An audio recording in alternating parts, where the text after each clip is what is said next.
మనం ఎంతో చక్కగా లాస్ట్ సెషన్‌లో మరి భగవద్గీత పైన చెప్పుకున్నాం. పార్ట్ 1 సోల్ సైన్స్ గురించి చెప్పుకున్నాం.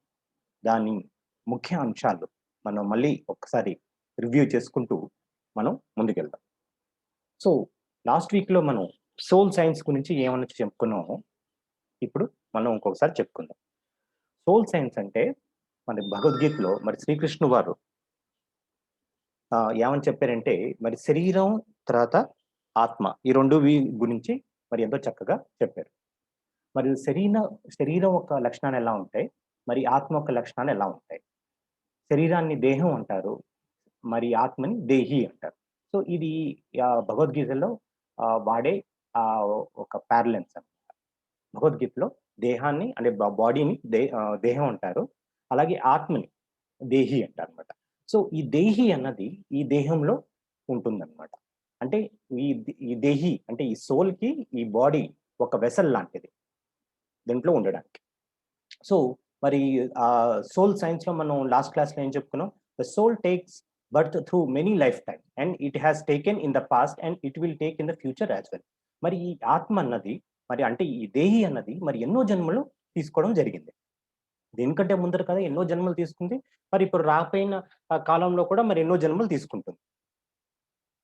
కానీ ఈ ఆత్మ మరి ఎప్పటినుంచో ఉన్నదన్నమాట.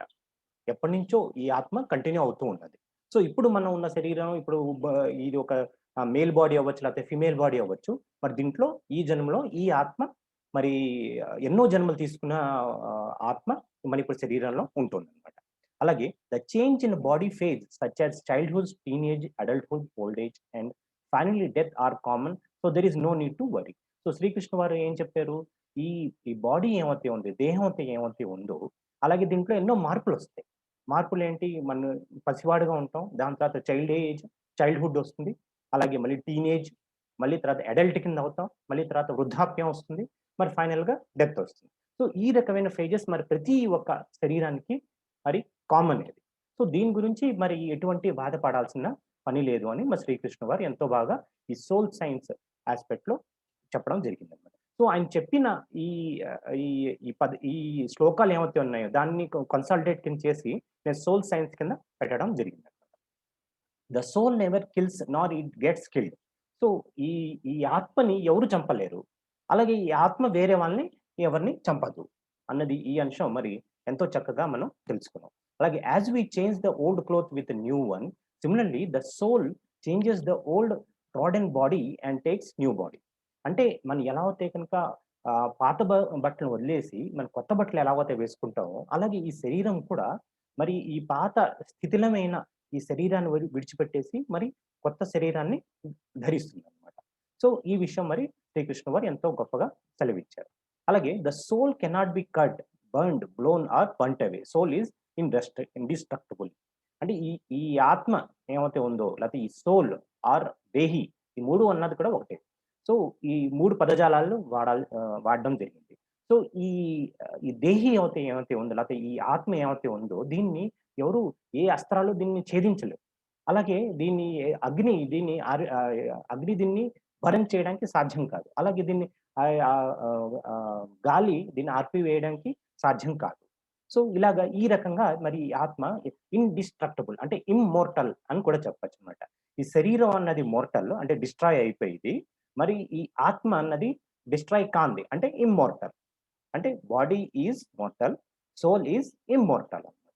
సో, ఈ ఒక్క అంశాల్లో ఈ 2 కంపారిజన్ మరి ఎంతో చక్కగా మరి శ్రీకృష్ణ వారు మరి అర్జున్‌కి ఉపదేశించడం జరిగిందనమాట. Birth and death are routine process of the soul. In this regard no need to fear. ఈ చావు అంటే బతుకు, చావు అన్నది ఈ 2 అభిన్నమైన అంశాలు. అంటే 2 sides of the same coin అన్నమాట. ఒక ఒక హెడ్ వస్తే కనుక బర్త్, టెయిల్ వస్తే కనుక డెత్. అంటే ఆ కాయిన్‌కి నాణ్యానికి 2 వైపులు ఉన్నవన్నమాట. ఈ బర్త్, డెత్ అని. సో, అంచేది ఈ రొటీన్ ప్రాసెసే. మరి ఈ ఆత్మ అన్నది ఈ శరీరం ధరిస్తుంది. మరి శిథిలం అయిపోయిన తర్వాత ఈ శరీరం వదిలిపెట్టి వేరే శరీరం ధరిస్తుంది. సో, ఇప్పుడు బర్త్, డెత్ అన్నది శరీరానికి ఉంది తప్ప మరి ఆత్మకి లేదు అన్నది మరి శ్రీకృష్ణ వారు ఎంతో బాగా చెప్పడం జరిగింది. అలాగే intellectuals perceive, talk and know about soul with inquisitiveness. But still they cannot know about it fully. So, ఎంతో మరి నాలెడ్జబుల్ పర్సన్స్ వాళ్ళందరూ ఈ ఆత్మ గురించి, ఈ ఆత్మ దేహం ఒక సంబంధం గురించి ఎన్నో విషయాల్లో మాట్లాడుకుంటారు. ఎన్నో విషయాలు విచిత్రంగా చెప్పుకుంటారట. ఆ దేహం ఏమో డిస్ట్రాయ్ అయిపోతుంటా. దేహం ఏమో కళ్ళకి కనిపిస్తుంది. కానీ అది డిస్ట్రాయ్ అయిపోయే పదార్థం. మనకి కళ్ళకి కనిపించింది ఏంటి? ఆత్మ. కానీ అది డిస్ట్రాయ్ కాని పదార్థం. మరి ఈ విషయం మీద మరి ఎంతోమంది మరి ఎవరైతే జ్ఞానులున్నారో, ఇంటెలిజెంట్ పర్సన్స్ ఉన్నారో, పండితులున్నారో, ఆ! సో, వాళ్ళందరూ కూడా దీని గురించి డిస్కస్ చేసుకుంటారు. కానీ వాళ్ళు ఎంత డిస్కస్ చేసుకున్నప్పటికీ కూడా ఈ ఆత్మ ఒక ఏమైతే అది యాక్చువల్ రూపం ఉందో, దానికి ఈ ఇంటెలెక్చువల్స్ కన్నా ఈ ఆలోచన కంటే ఇంకా భిన్నంగా అంటే ఇంకా ఎక్కువగా దీని యొక్క రూపం ఉందన్నమాట. The resident inside the body is soul which is immortal. So, మనం చెప్పుకున్నాం. మన ఆత్మ ఏమైతే మన శరీరం లోపల ఉందో అది ఇమ్మోర్టల్. ఎప్పుడు దాన్ని డిస్ట్రాయ్ కానిది. So, if you get killed you will attain heavenly about. So, ఆహ్, కృష్ణుడు మరి అర్జునుడికి ఏం చెప్పారంటే కనుక ఈ యుద్ధంలో ఒకవేళ నువ్వు చనిపోతే కనుక నువ్వు వీరస్వర్గం పొందుతావు. ఎందుకంటే నువ్వు ఎన్నో మంచి పనులు చేసావు. నువ్వు ధర్మం వైపు ఉండి నువ్వు పోరాడుతున్నావు కాబట్టి ఒకవేళ నువ్వు బై చాన్స్ నువ్వు చనిపోయినా కానీ నువ్వు స్వర్గానికే చేరుకుంటావు. అదే ఒకవేళ నువ్వు నెగ్గావనుకో నీ ఈ రాజ్యాన్ని రూల్ చేస్తావు. ఈ కింగ్‌డమ్‌ని రూల్ చేస్తావు. సో, ఏదైనా నీకు 2 శ్రేయస్కరమే. కానీ మొత్తానికి అసలు యుద్ధం చేయకుండా నువ్వు పక్కన ధనుర్బాణం కింద పడిచి నువ్వు కూర్చుంటే కనుక అది నీకు తగదు. It is not proper on your part. So, you have to take the bow and arrow and you have to fight అని చెప్పడం జరిగిందనమాట. సో, ఇప్పుడు మనం ఇంకా కొంచెం ముందుకెళ్దాం. మరి ఈ ఎపిసోడ్‌లో సెకండ్ పార్ట్‌లో మనం కర్మయోగం గురించి చెప్పుకుందాం. మరి కర్మయోగంలో మరి ఏమేమి మరి శ్లోకాలు చెప్పారో ఆ విషయాలన్నీ కూడా మనం శ్లోక వైస్ తెలుసుకుందాం. సో, ఈ సెకండ్ చాప్టర్‌లో 40థ్ శ్లోకం ఇది. నేహాభికర్మ మనశ్శో స్థి ప్రత్యావాయో న విద్యతే. స్వల్పం అప్యస్య ధర్మస్య త్రాయతే Mahato భయాత్. In this endeavor, there is no loss or determination, and a little advancement on this path can protect one from the most dangerous type of fear. So, ఈ భయం నుంచి బయటకి రావాలి అంటే కనుక మరి కర్మయోగం చేయమని చెప్పారు శ్రీకృష్ణుడు వారు. మరి కర్మయోగం చేస్తే ఇంక మరి కొంచెమైనా ప్రయత్నం చేస్తే కనుక మరి ఈ ఒక భయాల నుంచి నువ్వు బయట పడగలుగుతావు. అంటే నువ్వు ప్రయత్నం చేయాలి. ఏదో ఒక ప్రయత్నం చేయాలి. ప్రయత్నం చేస్తేనే నీకు భయం వస్తుంది.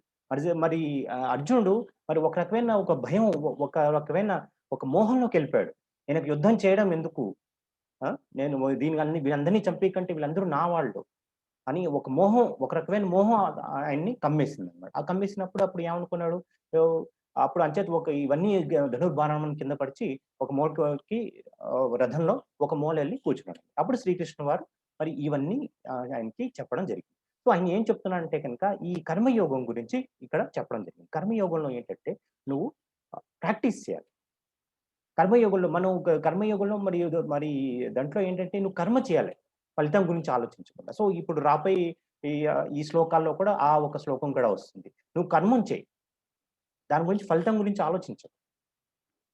సో, ఈ పాత్‌లో గనుక నువ్వు ఏదైనా ఒకసారి ఒక జాబ్ టేకప్ చేస్తున్నావు. నువ్వెప్పుడు చేయలేదు. మిస్టేక్స్ అవుతాయి. ఓకే. పర్వాలేదు. కానీ మళ్ళీ ఆ మిస్టేక్స్ అయినప్పుడు నువ్వు నువ్వు దాని నుంచి నేర్చుకుంటావు కదా! నేర్చుకున్నప్పుడు నెక్స్ట్ టైము మళ్ళీ అదే జాబ్ చేసినప్పుడు అప్పుడు నీకు మిస్టేక్స్ రెక్టిఫై అవుతుంది. సపోజ్ నువ్వు ఫస్ట్ టైమ్ ఎవరైనా సైకిల్ నేర్చుకున్నప్పుడు అందరూ ప్రతి ఒక్కళ్ళు కింద పడిన వాళ్ళే. సైకిల్ నేర్చుకుంటూ. ఫస్ట్ టైమ్ ఎవరైనా సైకిల్ నడపడం నేర్చుకున్నప్పుడు ఫస్ట్ టైమ్ ఎప్పుడో పడిపోతారు. మోకాలు చెప్పులన్నీ కొట్టుకుపోతాయి. రక్తం వచ్చేస్తుంది. కానీ మనం మళ్ళీ ప్రయత్నం చేస్తూ ఉంటాం. మళ్ళీ ప్రయత్నం చేస్తుంటే ఏమవుతుంది? అలాగ ఉండగా ఆ 4, 5 రౌండ్‌లు కొట్టేసరికి అది మనకి ఆ సైకిల్ నడపడం, బ్యాలెన్స్ చేయడం వచ్చేస్తుంది. సేమ్ అలాగే ఈ భౌతికమైన ఈ కర్మల్ని ఏవైతే ఉన్నాయో, ఇవన్నీ కూడా నువ్వు చేస్తే కానీ దాంట్లో నువ్వు ఎక్స్‌పర్టైజ్ రాదు. అంచేత నువ్వు దీని గురించి భయపడాల్సిన పనేం లేదు.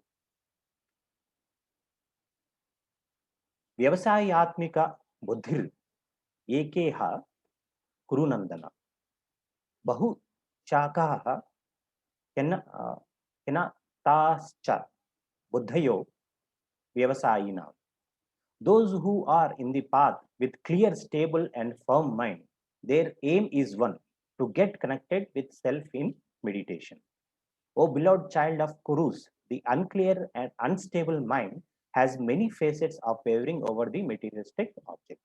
సో ఈ పాత్ ఎలాంటిది? కర్మయోగం ఒక పాత్ ఏంటంటే కనుక ఈ ఒక క్లియర్ మైండ్, ఒక స్టేబుల్ మైండ్, ఒక స్థిర చిత్తంగా ఉండి ఈ ఒక కర్మలు చేసావనుకో, నువ్వు ఒక స్థిర బుద్ధి అనిపిస్తావు.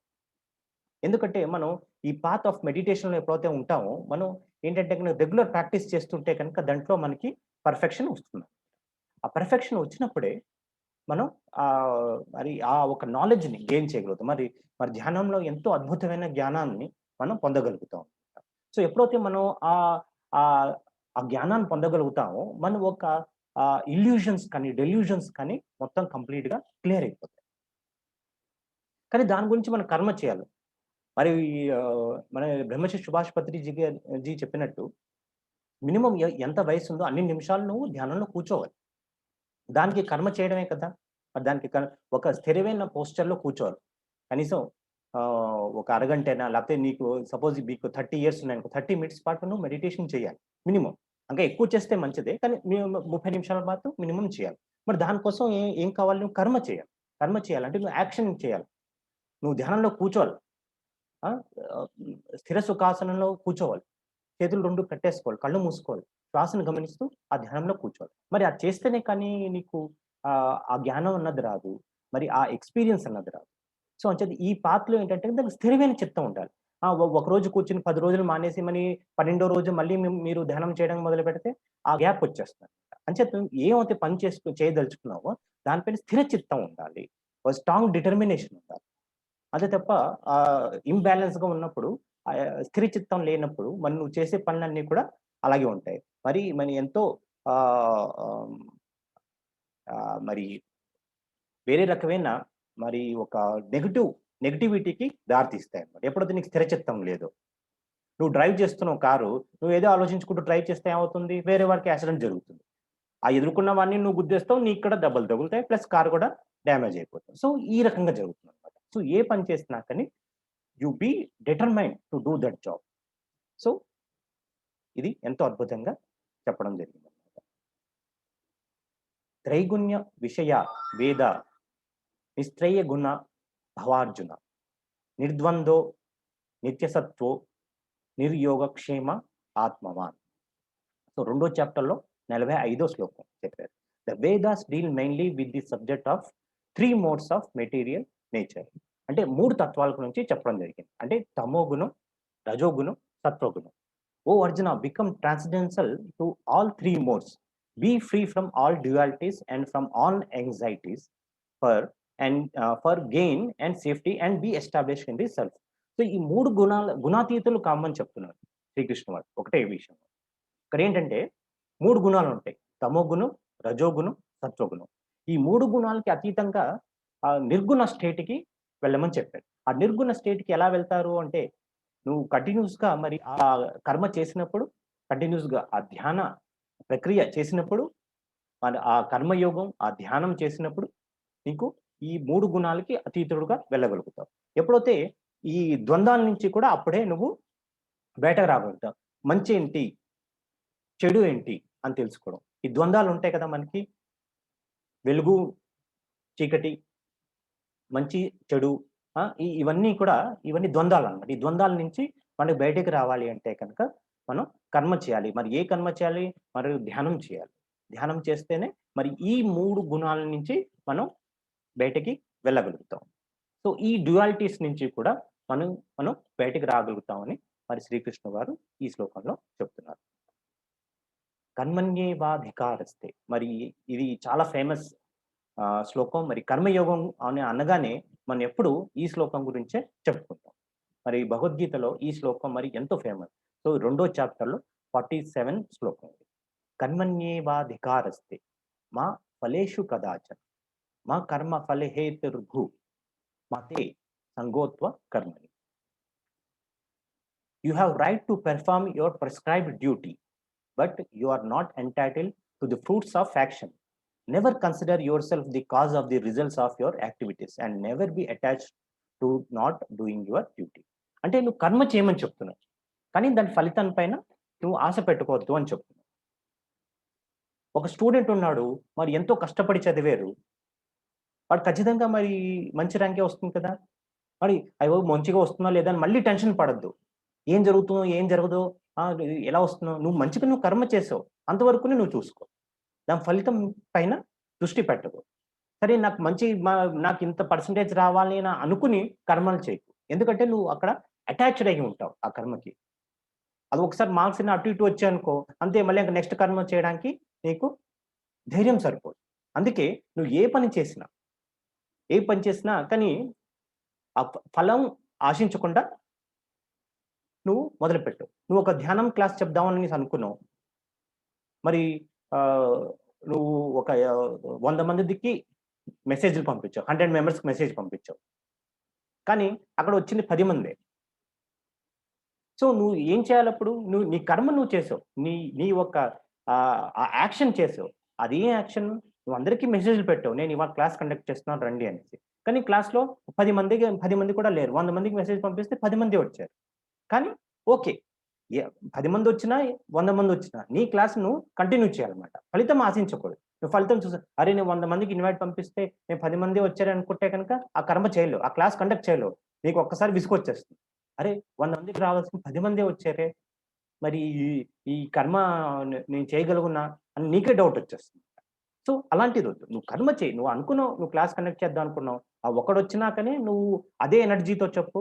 అలాగే 100 మందొచ్చినా ఒకే ఎనర్జీతో చెప్పు. అలాగే 30 మందొచ్చినా కానీ అదే ఎనర్జీతో నువ్వు కంటిన్యూ. అంటే నువ్వు కర్మ చెయి. దాన్ని ఫలితం గురించి ఆశించు. యోగస్థ కురు కర్మణి సంగం త్యక్త్వా ధనంజయ. సిద్ధ్యో సమో భూత్వా సమత్వం యోగ ఉచ్యతే. సో, ఇది కూడా one of the ah, famous shlokas in Bhagavad Gita. Second చాప్టర్‌లో 48 శ్లోకం ఇది. Perform your duty equipoise O Arjuna abandoning all attachment to success and failure. Such equanimity is called yoga. So, సమత్వ యోగ ఉచ్యతే. అంటే నీకు సక్సెస్ వచ్చినా, ఫెయిల్యూర్ వచ్చినా సమంగా చూడు. దాన్నే దాన్నే యోగా అంటారు.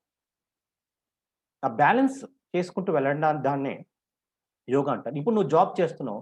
మరి నువ్వు ఎంతో హార్డ్ వర్క్ చేసావు. అలాగే ఇంకో కొలీగ్ ఉన్నాడు. వాడెప్పుడు హార్డ్ వర్క్ చేయలేదు. కానీ ఏమైంది? అతనికే ప్రమోషన్ వచ్చింది. నీకు ప్రమోషన్ రాలేదు. మరి నువ్వు ఎంత కష్టపడ్డావు? మరి అతనికి ప్రమోషన్ వచ్చింది. నీకు ప్రమోషన్ రాలేదు. అప్పుడు నువ్వేం చేయాలి? నువ్వు కంగారు పడకూడదు. అక్కడే మనం సమత్వంగా ఆలోచించాలి. మనక్కడ స్థిరంగా ఆలోచించాలి. సరే వాడికేదో వచ్చింది. కానీ మన పని మనం చేసుకుంటూ ఉంటే ఎప్పుడో అప్పుడు మరి ఆర్గనైజేషన్ మనం ఒక కర్మని గుర్తిస్తుంది. మనం ఒక యాక్షన్స్‌ని గుర్తిస్తుంది. మనం ఎప్పుడో అప్పుడు రిజల్ట్ ఇస్తుంది. మన కర్మ కరెక్ట్‌గా చేసాం కదా! ఎప్పుడో అప్పుడు మరి వాడికి ప్రమోషన్ ఇచ్చిన వాడికి వాడి యొక్క క్యాలిబర్ కూడా ఆర్గనైజేషన్‌కి తెలుస్తుంది. మరి ఎప్పుడో అప్పుడు వాడిని జాబ్ నుంచి తీసేస్తారు. వాడెందుకంటే ఎప్పుడు సరిగ్గా పని చేయలేదు. కానీ ఏదో ఫ్లూక్‌గానో something he has got the result. వాడి గురించి పట్టించుకోకుండా మన కర్మను మనం సవ్యంగా చేసుకోవాలి. సో, ఎలాంటి డ్యూటీస్ చేసినా కానీ సో, సక్సెస్ వచ్చిందా? ఫెయిల్యూర్ వచ్చిందా? అని ఆలోచించకుండా నువ్వు చెయి. అది మనం ఇందాక చెప్పుకున్నాం కదా! మనకు ఒక క్లాస్ కండక్ట్ చేసాం. దానికి నువ్వు 100 మందికి ఇన్విటేషన్ పంపించావు. అది 10 మందొచ్చినా సరే, నువ్వు అదే సేమ్ ఎనర్జీతో కంటిన్యూ చెయి. మరి ఆ ఇన్విటేషన్ యాక్సెప్ట్ చేసి మరి 100 మందొచ్చినా కానీ నువ్వు అదే సేమ్ ఎనర్జీతో కంటిన్యూ చేయి. So, that is the way of doing the action. దాన్నే సమత్వ యోగ ఉచ్యతే అనేసి అనడం జరిగింది. బుద్ధియుక్తో జహాతీహ ఉభే సుకృత దుష్కృతే. తస్మాత్ యోగాయ యుజ్యస్వ యోగాయ కర్మసు కౌశలం. యోగ కర్మసు కౌశలం. సో, ఇది మరి అద్భుతమైన statement. A man engaged in spiritual services get రిడ్స్ himself of both good and bad reactions in this life itself. Therefore strive for yoga which is the art of excellence. So, మనం ఏం చేయాలి అంటే గనక ఈ ఒక స్పిరిచువల్ పాత్‌లో ఉండాలి. స్పిరిచువల్ పాత్‌లో అంటే కనుక మనం ప్రతి ఒక్కళ్ళకి ధ్యానం చెప్పాలి. అంటే అక్కడ మన భౌతికంగా మనం ఒక ఫ్యామిలీని చూసుకోవాలి. మనం ఒక ఆఫీస్‌లో ఒక వర్క్స్ చూసుకోవాలి. మరి కొంచెం టైం దొరికిన దాంట్లో మనం ఏం చేయాలంటే కనుక మనం స్పిరిచువల్‌గా మనం అందరికీ సొసైటీకి పంచిపెట్టాలి. స్పిరిచువాలిటీ అంటే ఏంటి? మనం ధ్యానం గురించి అందరికీ చెప్పాలి. అలా చేసినప్పుడు మన ఈ మంచి ఆహ్, చెడ చెడు ఈ 2 కర్మల నుంచి అతీతంగా వెళ్ళిపోతాం. సో, ఆహ్, అదే దాన్ని ఈ ఆర్ట్ ఆఫ్ ఎక్సలెన్స్ అంటారు. యోగస్థ కర్మ కౌశలం. అది కౌశలం అన్నమాట. యోగ కర్మకి కౌశలం ఏంటి అంటే గనక ఈ ఈ ఈ ఒక ద్వంద్వానికి అతీతం అవ్వడం, మరి స్థిర బుద్ధితో మరి ఆ రకమైన యాక్టివిటీస్ చేయడం. స్పిరిచ్యువల్ యాక్టివిటీస్ చేయడం. నువ్వు ఏ పని చేసినా కానీ మరి దేవుడికి అర్పితం చేసి నువ్వు చేసేవంటే కనుక దాంట్లో నీ చేసే పనిలో మరి ఆ రకమైన ఎక్సలెన్స్ రావడం జరుగుతుంది.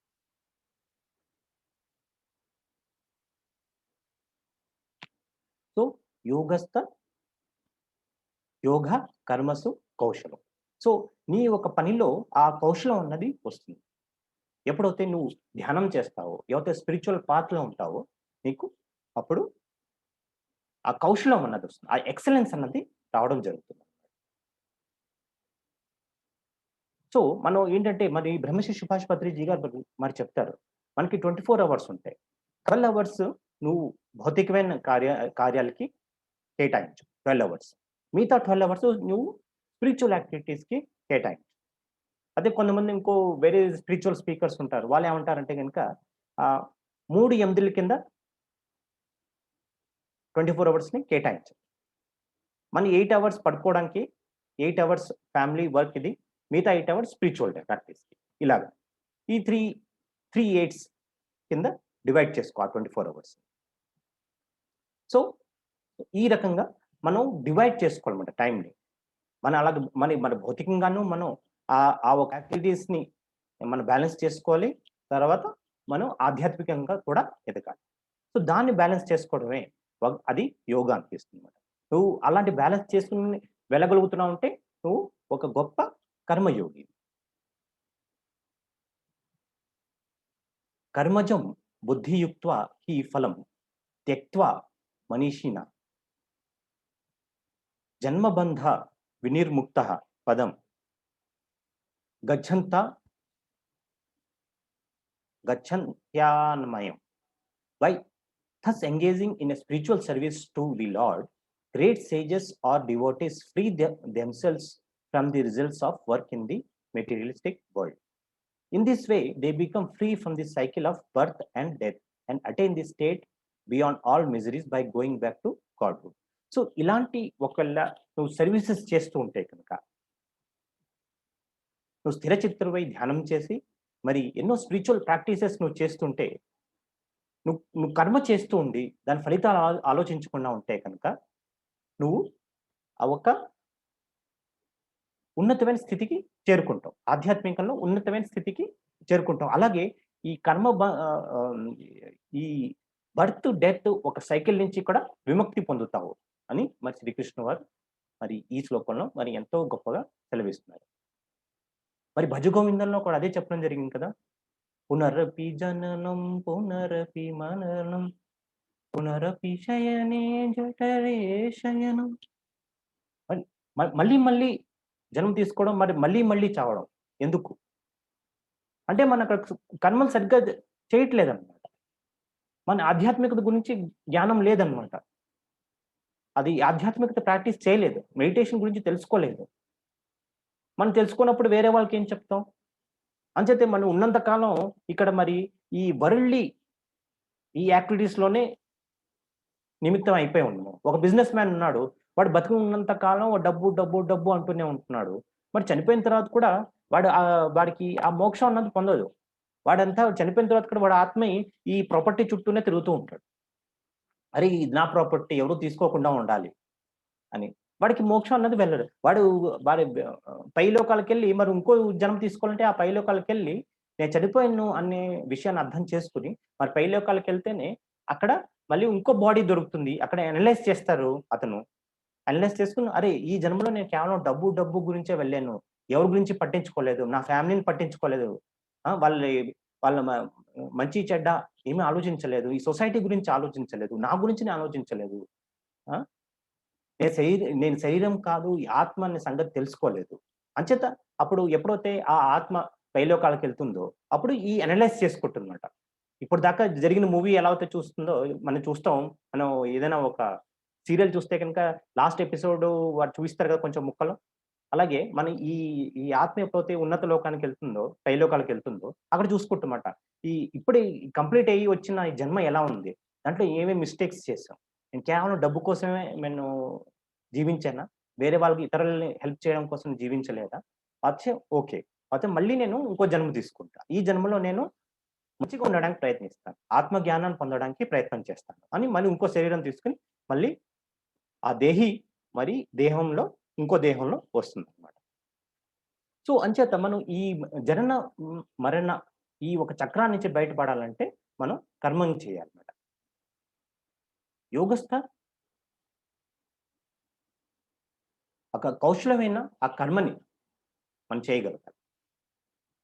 ధ్యానం గురించి తెలుసుకోవాలి. ధ్యానం గురించి చెప్పాలి. నేను ఈ శరీరం కాదు, ఆత్మని నువ్వు బతుకున్నప్పుడే తెలుసుకుంటే గనక నీకు ఈ ద్వంద్వాతీతులు అవుతావు తొందరగా. సో, మరి ఇప్పటిదాకా మన కర్మయోగంలో అయితే ఏమైతే మనం శ్రీకృష్ణ వారు చెప్పారో, దాన్ని మళ్ళీ పాయింట్ వైస్ మనం చూసుకుందాం.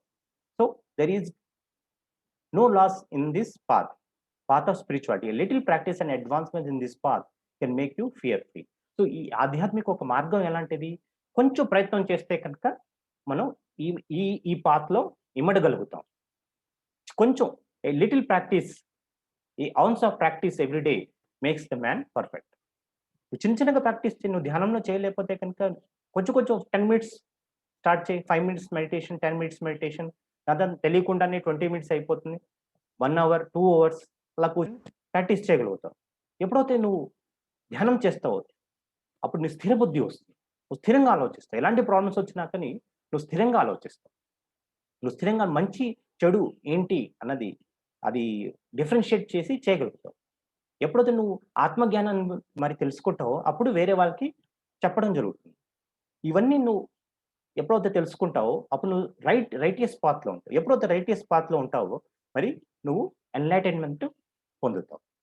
Once who is with firm and determined mind, he gets connected with self and gets away from the worldly desires and objects.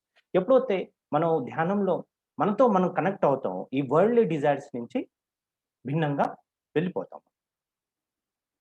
ఈ డిజైర్స్, ఈ గ్రీడ్, ఈ లస్ట్ ఇలాంటి ఒక ఎలిమెంట్స్ నుంచి మనం విముక్తులు పొందుతాం. One should go beyond 3 gunas. సత్వగుణం, రజోగుణం, తమోగుణం and all dualities and should establish themselves in their own self. So, ప్రతి శ్లోకాలలో ఏం చెప్పారంటే కనుక నిన్ను నువ్వు తెలుసుకో. ఈ కర్మయోగం ద్వారా ఏంటంటే, ఈ కర్మలు చేస్తూ ద్వంద్వాతీతులు కా, గుణాతీతులు కా, అలాగే నీ లోపల నువ్వు పయనించు. అంటే ఇన్నర్ సైన్స్ గురించి కూడా ఇక్కడ చెప్పడం జరుగుతుంది. అంటే నువ్వు శరీరం కాదు, ఆత్మ అని తెలుసుకో అని మరి శ్రీకృష్ణ వారు మనకు ఎంతో గొప్పగా ఎంతో సెలవిస్తారు. You have right to the action but not then don't entangle in its results. If you entangle in results then you get attached. So, keep doing your good work.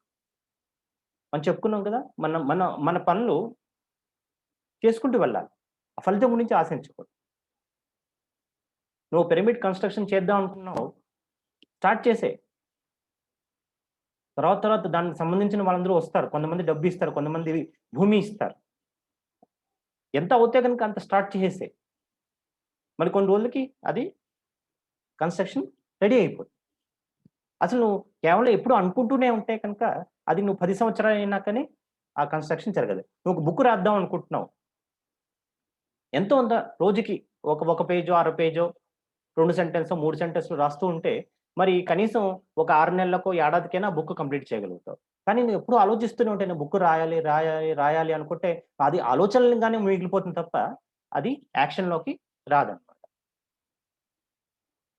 So, connect yourself to yoga and do action equipoised without entangling yourself in the results of success or failure. So,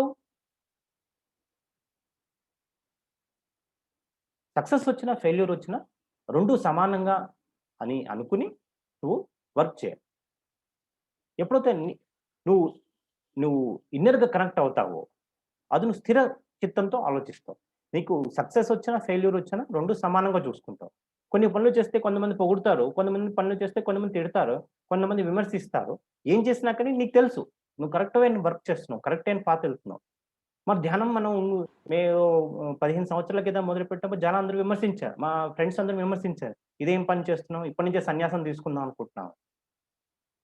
కానీ సత్యం అన్నదేంటో వాళ్ళకి తర్వాత తెలిసింది.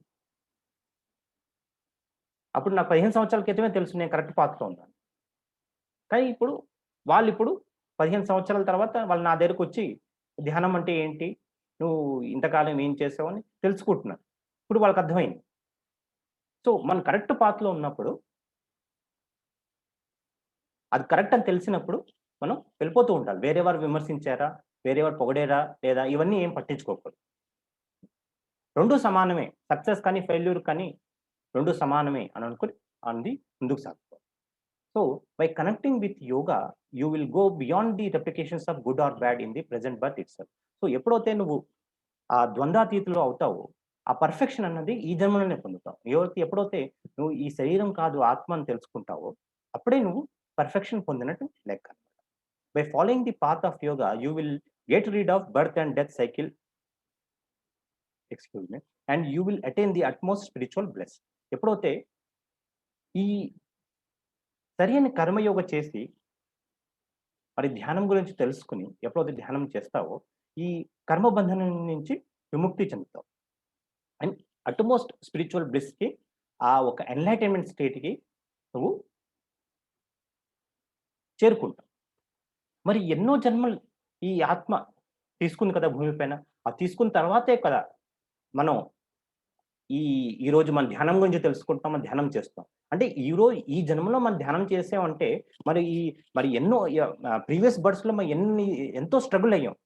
ఎన్నో జన్మల క్రితం మనం కొంచెం చొప్పున ప్రయత్నం చేస్తూనే వచ్చాం. ఫస్ట్ జన్మలో తీసుకున్నప్పుడు ఏమీ చేయలేదు. ఇంకో ఐదో బర్త్ తీసుకున్నప్పుడు ఏదో కొంచెం చేసాం. 100థ్ బర్త్ తీసుకున్నప్పుడు ఏదో 2% చేసాం. అలా ఇంక్రీజ్ చేసుకుంటూ వచ్చామనమాట. మన ఆత్మ జ్ఞానాన్ని ప్రతి ఒక్క జన్మలోనూ మనం పెంపొందించుకుంటూ వచ్చాం. ఇంక్రీజ్ చేసుకుంటూ వచ్చాం. సో, ఈ జన్మలో వచ్చేసరికి మనకి చిన్నప్పటి నుంచే ఆ ధ్యానం చేయాలి అనే కోరిక పుట్టుతుంది. ఎందుకంటే ఆత్మ ఎప్పుడైతే ప్రతి జన్మతో పాటు ఆ స్కిల్స్ అన్నవి ఆ ఆత్మతో నిక్షిప్తమై ఉంటాయి. అదే సబ్‌కాన్షియస్ మైండ్‌లో కూడా ఆహ్, ఉంటుంది అనేసి డాక్టర్ జోసెఫ్ మర్ఫీ గారు కూడా చెప్పారు. ప్రతి జన్మలో అది ఏమైతే ఆ సోల్ జన్మ తీసుకుంటూ దాని యొక్క స్కిల్స్ ఆ ఒక ఆత్మ సంబంధమైన విషయాలు.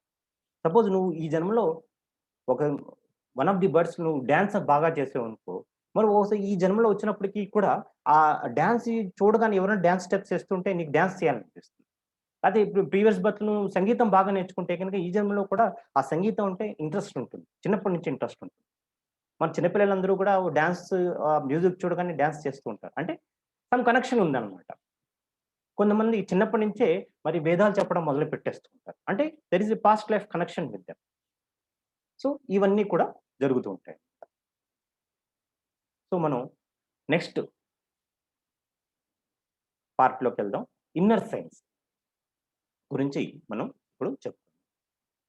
శ్రీ భగవాన్ వాచ ప్రజాహాతి యదా కామాన్ సర్వాన్ పార్థ మనోగతాన్ ఆత్మన్యేవాత్మన తుష్టః స్థితప్రజ్ఞ దోచ్యతే. O Partha, when a man gives up all the varieties of desire for sense gratification which arise from the mental coercion, and when his mind thus purified finds satisfaction in the self alone, when he is said to be pure transcendental consciousness. So, మన ఈ worldly desires ఏవైతే ఉంటాయో, కామ, క్రోధ, మోహ, మ ఇవన్నీ ఏవైతే ఉన్నాయో, ఇవన్నీ మనం ఎంత దీంట్లో విహరిస్తే అంత దుఃఖానికే దారి తీస్తుంది. కానీ ఎప్పుడైతే మనం ఆత్మ వైపు మనం ఆ ఒక జర్నీ మొదలు పెడతామో, అప్పుడు మనకి స సత్య దర్శనం జరుగుతుంది. సో, ఈ మోహాల నుంచి మనం బయటకు రాగలుగుతాం. So, that is the ultimate consciousness. అదే ట్రాన్సెండెన్షియల్ కాన్షియస్‌నెస్ కోసం దారి తీస్తుంది. ఎప్పుడైతే మనం ఈ భౌతికమైన ఈ అట్రాక్షన్స్‌కి ఇంకా దాంట్లోనే తిరుగుతూ ఉంటాం. ఇంకా నేను ఇంకా కోట్లు సంపాదించాలి. ఇంకా నేను ఒక ఇల్లు ఉంటే గనుక ఇంకో 10 ఇల్లు సంపాదించాలి. అలాగే పోతూ ఉంటే కనుక నువ్వు నీ నీతో ఇప్పుడు నువ్వు కనెక్ట్ అయ్యి ఉంటావు. నీతో కనెక్ట్ అయినప్పుడు ఈ సత్యం గురించి తెలుసుకోలేవు. నువ్వు ఈ దేహం కాదు ఆత్మ అన్న సంగతి తెలుసుకో. అంచేత ఎప్పుడైతే మనతో మనం కనెక్ట్ అవుతామో, అప్పుడు ఈ వరల్డ్‌లీ డిజైర్స్ అన్నిటిని కూడా నెమ్మదిగా తగ్గించుకుంటూ వచ్చేస్తాం.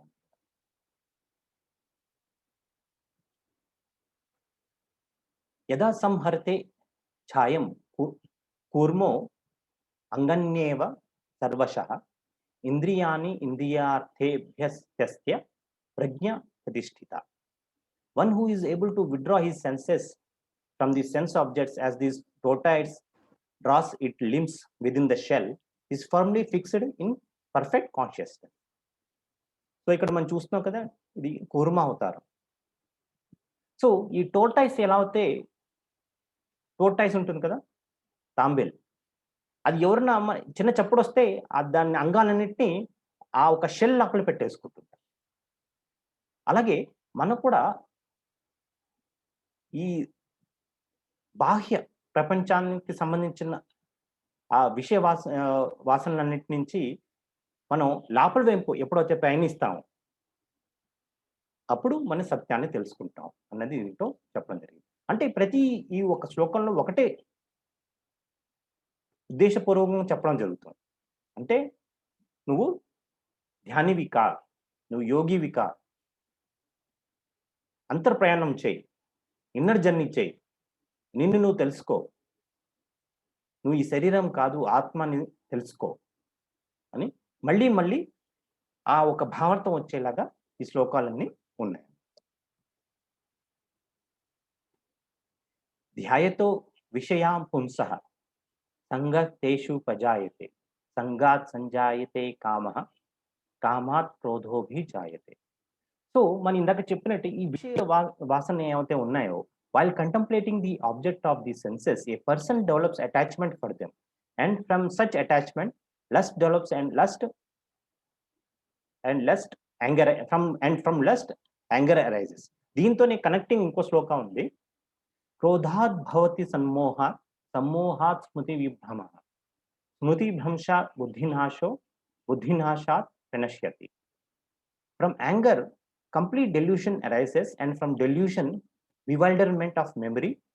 When memory is bewildered, intelligence is lost, and when intelligence is lost, one falls down again into the material world. So ఇక్కడ మనకి ఏం తెలుస్తుందంటే, మనం ఎప్పుడైతే ఈ వరల్డ్లీ మ్యాటర్స్ మీద ఎక్కువ మనం ధ్యాస పెడుతుంటే అది మన దృష్టి అంతా దాని మీదే ఉంటుంది. సో అది మనకి సపోజ్ మన ఒక 100 crores సంపాదిద్దామని ఒకడు అనుకున్నాడు, బిజినెస్ మ్యాన్ అనుకున్నాడు. వాడు 50 crores సంపాదించగలిగాడు. ఇంకా 50 crores సంపాదించాలి. మరి దాని గురించి వాళ్ళ ఒక ఫ్యామిలీ రిలేషన్స్‌ని, మరి చుట్టాలని, ఈ సమాజంలో ఎంతో మంది అందరినీ పక్కన పెట్టేశాడు. అడ్డదడ్డ మార్గంలో వెళ్ళాడు, సంపాదించాడు. దానివల్ల ఏమైందంటే అంత చేసినాకని వాడు 50 కోట్లే సంపాదించాడు. వాడి టార్గెట్ ఎంత 100 crores. అది సంపాదించింది 50 కోట్లే సంపాదించాడు. సో దానివల్ల ఏమైందంటే కనుక వాడికి కోపం వచ్చేసింది. అరే! నేను సంపాదించలేకపోయాను. ఇంత చేసి ఇంత కష్టపడ్డాను. కోపంలో ఏంటంటే కనుక మంచి చెడు ఏంటి అన్నది వాడు తెలుసుకోలేకపోతాడు. అతని బుద్ధిలో భ్రమ వచ్చేస్తుంది. ఎందుకంటే వాడి కోపం ఉంది. నేను సాధించలేకపోయాను. ఆ వాడికి విషయంలో, ఆ విషయ వాసనలో వాడు కంప్లీట్‌గా నిమగ్నం అయిపోయాడు. ఇప్పుడు అదే జరుగుతుంది కదా! మరి ఇప్పుడు కరోనా టైంలో చాలా మంది మరి ఇన్నర్ సైన్స్ గురించి తెలియని వాళ్ళు బాధపడుతున్నారు. మరి ఇన్నర్ సైన్స్ తెలుసుకున్న వాళ్ళు మరి ఎంజాయ్ చేస్తున్నారు. వాడికి ఎలాంటి సిట్యుయేషన్ అయినా ఓకే. వాడు ఎప్పుడు మరి బిజినెస్ మ్యాన్ వాడు ధనం అని దాన్ని వెంటపడుతూ ఉన్నాడు. ఇప్పుడు ఒక్కసారి సడెన్‌గా అన్ని మార్కెట్ అంతా డౌన్ అయిపోయింది. ఇవన్నీ అయిపోయింది. నాకు ఏం చేయాలో తెలీదు. వాడికి ఇప్పుడు ఇబ్బందిగా ఉందన్నమాట. వాడు ఎప్పుడు అంతర్ముఖుడు అయ్యి మరి తెలుసుకోలేదు. ఈ ఇన్నర్ సైన్స్ గురించి తెలుసుకోలేదు. ధ్యానం గురించి తెలుసుకోలేదు. నేను శరీరం కాదు, ఈ ఆత్మ సంగతి తెలుసుకోలేదు. అంచేతే వాడికి ఇప్పుడు కోపంగా ఉంది. గవర్నమెంట్ మీద కోపం. వీళ్ళు మీ కోపం, వాళ్ళు మీ కోపం. దానివల్ల వాడికి బుద్ధి ఏమవుతుందో అలా ఎప్పుడైతే మనం ఒక విషయం వాసనని ఈ వరల్డ్‌లీ ఆబ్జెక్ట్ పైన మనం ఎప్పుడైతే ఎక్కువ దృష్టి సాధిస్తామో 100% మనకు విషయ వాసన పైన దృష్టి ఉండాలి. కానీ మొత్తం 100% దాని పైనే ఉండకూడదు. 40, 50% is okay. But 100% is not okay. ఎందుకంటే మనం కూడా ఈ సమాజంలో ఉన్నాం. మనం కూడా మనం పరివారం చూసుకోవాలి. అలాగే మనం ఏదో ఒక ఆఫీస్‌లో వర్క్ చేస్తాం. అక్కడ కూడా డ్యూటీస్ ఉంటాయి. ఇవన్నీ చూసుకుంటే మన ఆధ్యాత్మికం కేసి కూడా మనం మొగ్గు చూపాలి. అంటే మన లైఫ్‌ని కంప్లీట్‌గా బ్యాలెన్స్ చేసుకోవాలి. అంతే తప్ప అన్నీ వదిలేసి మన సన్యాసం తీసుకోవాలని మరి భగవద్గీతలో ఎప్పుడు చెప్పలేదు. బ్యాలెన్స్ చేసుకోమని చెప్పారు. కర్మలన్నిటిని బ్యాలెన్స్ చేసుకో. ఆ బ్యాలెన్స్ చేసుకోవాలంటే ఆ టెక్నిక్ ఏంటి? ఫస్ట్ నువ్వు ధ్యానం అయ్యి, సత్యాన్ని తెలుసుకుంటే కనుక నీకు బ్యాలెన్స్ చేయడం కూడా అన్నీ ఆటోమేటిక్‌గా తెలిసిపోతాయి. ఎక్కువ ఈ వరల్డ్‌లీ ఆబ్జెక్ట్స్‌లో విహరించకుండా నువ్వు బ్యాలెన్స్‌డ్‌గా వెళ్ళడం అన్నది నేర్చుకుంటావు. అంటే క్లియర్ డీమార్కేషన్ పెట్టుకుంటావు అన్నమాట.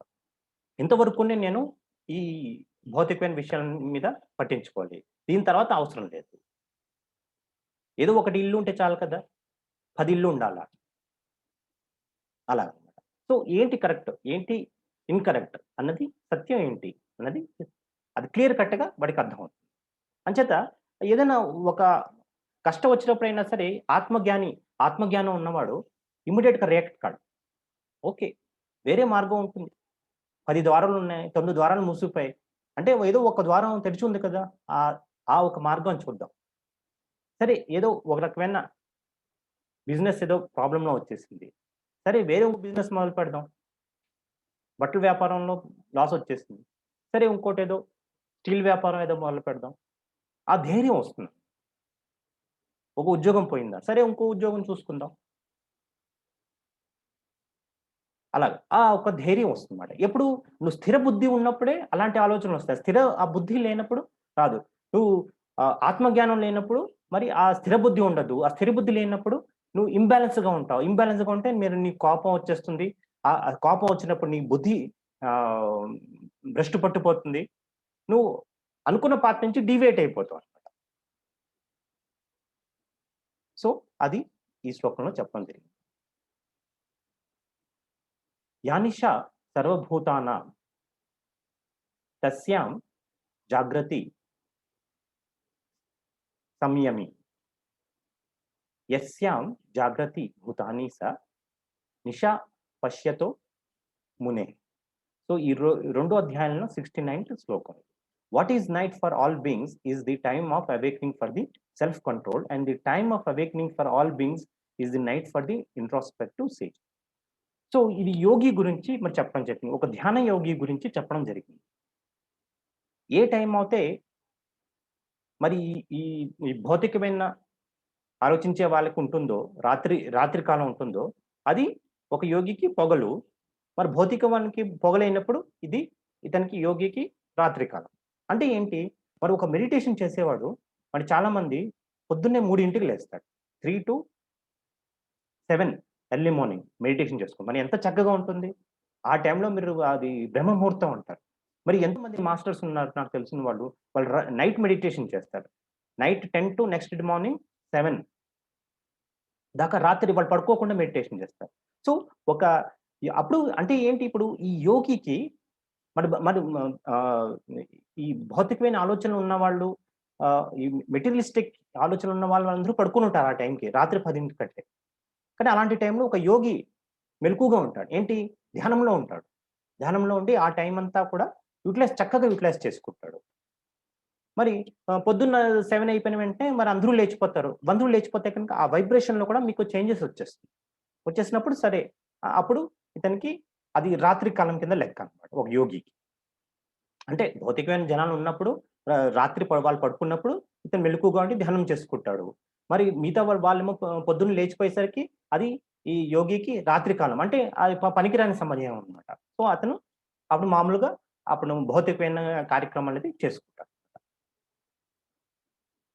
సో, ఒక యోగికి తెలుసనమాట.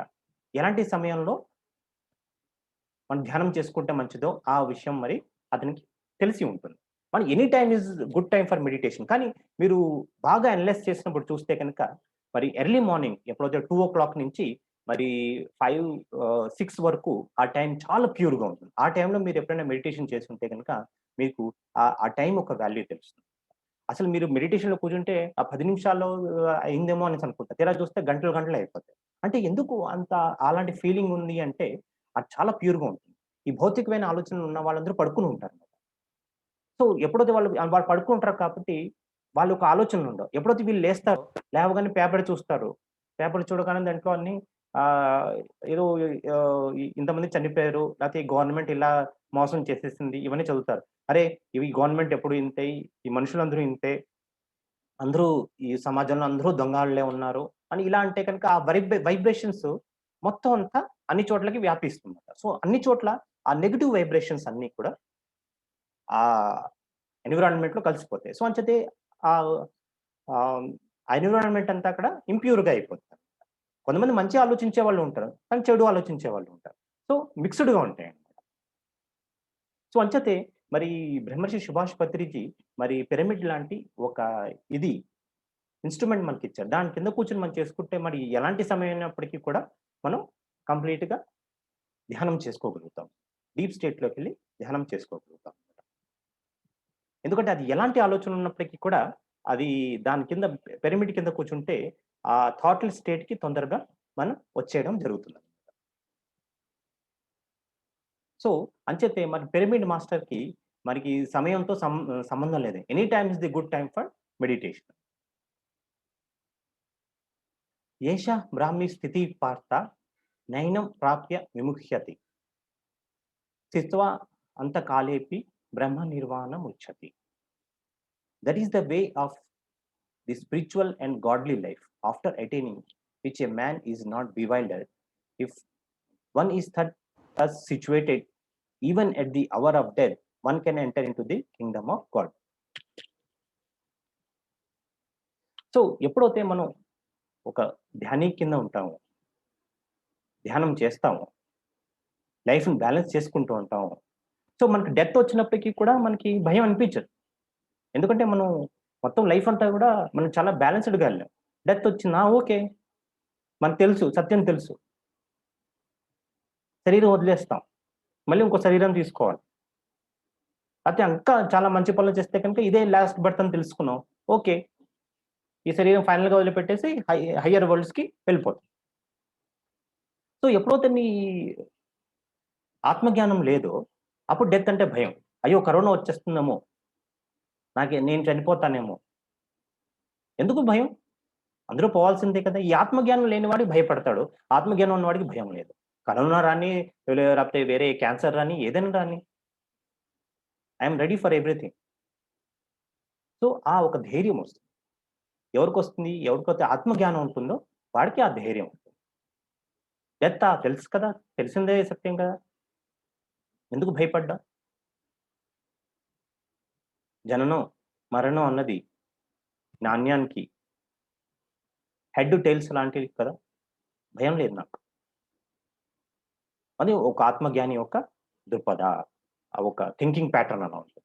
అంచేత వాడు అంతకాలం వాడు డెత్ వచ్చేసినప్పటికి కూడా okay. I am ready to die. శరీరమే పోతుంది కదా! ఆత్మ ఎప్పుడు చిరస్థాయిగా మిగిలిపోతుంది. పోన్లే ఈ శరీరం కాకపోతే నెక్స్ట్ ఇంకో శరీరం తీసుకుంటాను. మరి ఈ జ్ఞానం అంతా కూడా నెక్స్ట్ జన్మ క్యారీ ఫార్వర్డ్ అవుతుంది. ఈ జన్మలో ఒకేళ నేను ఎన్‌లైట్‌మెంట్ పొందకపోతే నెక్స్ట్ జన్మలో ఆటోమేటిక్‌గా వస్తుంది. ఆ ధైర్యం ఉంటుంది. సో, అలాంటి స్థితిలో ఉండాలన్నమాట. ఒక యోగి ఎప్పుడు అలాంటి స్థితిలో ఉంటాడు. సో, మనం దీనిది ఇన్నర్ సైన్స్‌ని కూడా మనం సమ్మరీ చెప్పుకుందాం. The mind finds bliss when he is introvert and through meditation he attains pure transcendental conscious. So, ఎప్పుడైతే ఒక పర్సన్ ఇంట్రోవర్ట్ అవుతారో, ధ్యానం చేస్తే కనుక మనం ఇంట్రోవర్ట్ అవుతాం. ఇంట్రోవర్ట్ అయ్యి సత్యాన్ని తెలుసుకుంటాం. ఏది ఏది సత్యం, ఏది అసత్యం అని తెలుసుకుంటాం. అప్పుడే ఆ transcendental consciousness, right consciousness, pure consciousness అన్నది మనకు తెలుస్తుంది. ఏది సత్యం, ఏది అసత్యం అన్నది సంగతి తెలుస్తుంది. One should withdraw his attention from all the sense object like tortoise and get reinstated within self. So, ఎలాగైతే ఒక తాంబేలు దాన్ని ఒక అంగాలన్నింటిని లోపల తీసేసుకొని ఎలా ఉంటుందో, అలాగే మనం ధ్యానం చేస్తున్నప్పుడు మన అన్ని విషయాల నుంచి మనం ఆహ్, వదిలేసి మనం శ్వాస మీద ధ్యాస పెట్టి ధ్యానం చేసుకుంటాం. మన ఆ స్టేట్‌లో ఎవరికీ ఏమీ కాదు. మన ఎవరికీ తండ్రి కాదు, ఎవరికీ కొడుకు కాదు, ఏమీ కాదు. ధ్యానం చేస్తున్నాం. ధ్యానం నుంచి బయటకొచ్చిన తర్వాత సరే మనం ఒక ఒక ఆహ్, ఒకళ్ళకి భర్తనో, అన్ననో, కొడుకులో అవన్నీ. కానీ ఎప్పుడో ధ్యానం చేస్తున్నప్పుడు అన్ని విషయాల గురించి మనం మర్చిపోతాం. కేవలం శ్వాసే మనకి గురువు అని మనం ధ్యానం చేసుకుంటూ ఉంటాం. So, that is the right way అని చెప్పడం జరిగింది. When you get entangled in worldly affairs, you get attached to them. Attached to worldly affairs but delusions develop into anger. So, ఎప్పుడైతే మన భౌతికమైన ఈ ఆబ్జెక్ట్స్‌ని ఎంటాంగిల్ అయిపోయి ఉంటాము, అటాచ్ అయిపోయి ఉంటాము, మనకి ఒక డెల్యూషన్స్ అన్ని రకాల కోపాలు అవన్నీ వచ్చేస్తాయి. ఎక్కువ కోపం వస్తే కనుక మళ్ళీ ఏమవుతుంది? From anger delusion happens and the intelligence is lost and finally deviates from the righteous path. ఎక్కువ కోపం వచ్చేస్తే కనుక ఉన్న మార్గం నుంచి సన్మార్గం నుంచి వేరే దారికి మనం వెళ్ళిపోవడం జరుగుతుంది. ఆ రైటియస్ పాత్ నుంచి డీవియేట్ అయిపోతాం. ఇంటెలిజెంట్ అంతా లాస్ అయిపోతుంది. స్థిరంగా ఆలోచించాల్సిన విషయం కూడా మనం ఏదైనా ఒక డెసిషన్ తీసుకోవాలంటే స్థిరంగా ఉండి తీసుకోవాలి. డెసిషన్ తీసుకోవాలి. ఒకసారి ఇక్కడ, ఒకసారి అక్కడ అని ఉండకూడదు. ఆ స్థిర చిత్తం ఎప్పుడు స్థిరంగా ఆలోచించి అదెప్పుడొస్తుంది? ఎప్పుడు నువ్వు ధ్యానం చేసినప్పుడు నువ్వు స్థిరంగా ఆలోచించగలుగుతావు. నువ్వు ఆత్మజ్ఞాని ఉంటేనే స్థిరంగా ఆలోచించగలుగుతావు. అది ఎలాంటి సిట్యుయేషన్ అయినా సరే. సో, మన అంతర్ముఖులం కావాలి, ధ్యానులం కావాలి. సో, అలాంటప్పుడు మరి యోగి మనం చెప్పుకున్నాం మరి రాత్రి పూట మరి ఒక యోగికి రాత్రవుతే కనుక మరి భౌతికమైన వాడికి అతడి రాత్రవుతే యోగికి పొగలు కింద లెక్క. మరి భౌతికమైనకి ఆ ఒక పొగలు మరి యోగికి ఆహ్, భౌతికమైన వ్యక్తికి రాత్రి అయినప్పుడు అది యోగికి పొగలు కింద లెక్క. అంటే that is the time for meditation అన్నమాట. ఎప్పుడైతే అంటే దీంట్లో ఈ ఒక శ్లోకంలో ఏం చెప్పడానికి ప్రయత్నం చేశారంటే గనక ఆ ఎనర్జీస్ బాగా యుటిలైజ్ చేసుకో. ఆ ప్యూర్ ఎనర్జీస్ ఉంటాయి కదా! అంటే any time is good for meditation that is fine.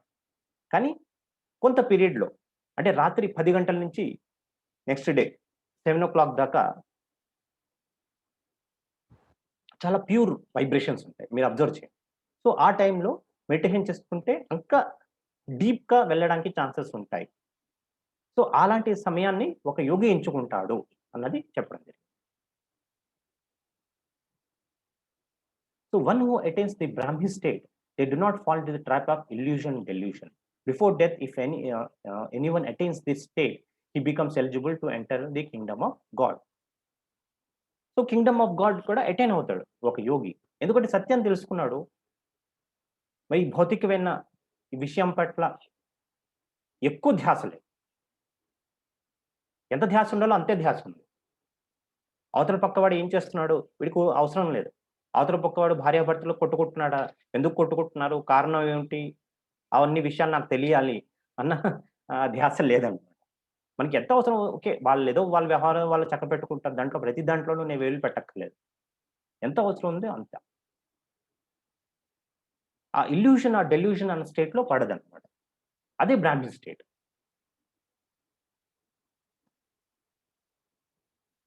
ఎక్కడ నువ్వు ఇంటర్ఫియర్ అవ్వాలి. ఎక్కడ ఇంటర్ఫియర్ కాకూడదు. లెక్చర్ ఇస్తున్నాము, లేకపోతే మనం చెప్తున్నాము. సో, ఈ విషయాలన్నీ తెలుసుకోవాలి. అలాగే మరి భౌతికమైన ప్రపంచంలో కూడా మరి ఎంతవరకు అవసరం ఉందో అంతవరకునే ఉండాలి. అవసరం లేనప్పుడు మనం సైలెంట్‌గా ఉండాలి. మాట్లాడాల్సిన అవసరం లేదు. ప్రతిసారి నోరిప్పి చెప్పాల్సిన అవసరం లేదు. సో, అలాంటి వ్యక్తి స్థిరచిత్తుడై ఉన్నప్పుడు, స్థిర బుద్ధితో ఆలోచిస్తాడు. మరి సన్మార్గంలో ఉంటాడు. మరి ధ్యానం చేస్తాడు. సో, ఇలాంటి వ్యక్తి ఖచ్చితంగా కింగ్డమ్ ఆఫ్ గాడ్స్‌కి ఎంటర్ అయ్యే అర్హతలు ఖచ్చితంగా పొందుతాయి. సో, జన్మరాహిత్య స్థితికి కూడా అతను తొందరగా రీచ్ అయిపోతారు అనేది చెప్పడం జరిగిందనమాట. సో, ఈ భగవద్గీత ఒక రిఫరెన్సెస్ నేను 3 బుక్స్ నుంచి తీసుకోవడం జరిగింది. ఒకటి Bhagavad Gita as it is by AC భక్తి వేదాంత స్వామి ప్రభుపాద. సో, ఆయన ఒక పుస్తకం నుంచి నేను రిఫరెన్స్ తీసుకున్నాను. అలాగే శ్రీ కృష్ణామృతం శ్రీమద్ భగవద్గీత విజ్ఞానం మరి బ్రహ్మర్షి పితామహ పత్రిజీ గారి ఒక పుస్తకం ఉంది. దాంట్లోంచి నేను రిఫరెన్స్ తీసుకున్నాను. అలాగే భగవద్గీత బై శ్రీ స్వామి శివానంద. సో, ఈ 3 పుస్తకాల నుంచి ఈ ఒక ఈ ప్రెజెంటేషన్ ఒక రిఫరెన్సెస్ తీసుకొని చేయడం జరిగింది. సో, ఈ ఒక సెషను హ్యాపీ యోగి శ్రీకాంత్ ఉలిపాల అనే ఈ యూట్యూబ్ ఛానెల్‌లో లైవ్ టెలికాస్ట్ ఇవ్వడం జరుగుతుంది. అలాగే నా మిగతా 2 ఛానెల్స్ కూడా ఉన్నాయి. 'K for knowledge', 'calm paradise' ఇవన్నీ అండి. సో, వాటిల్లో కూడా దానికి సంబంధించిన ఒక వీడియోస్ మీరు చూడొచ్చు. So, with this comes the end of part 2. So, మళ్ళీ మనం నెక్స్ట్ శనివారం మరి పార్ట్ 3ని చూద్దాం.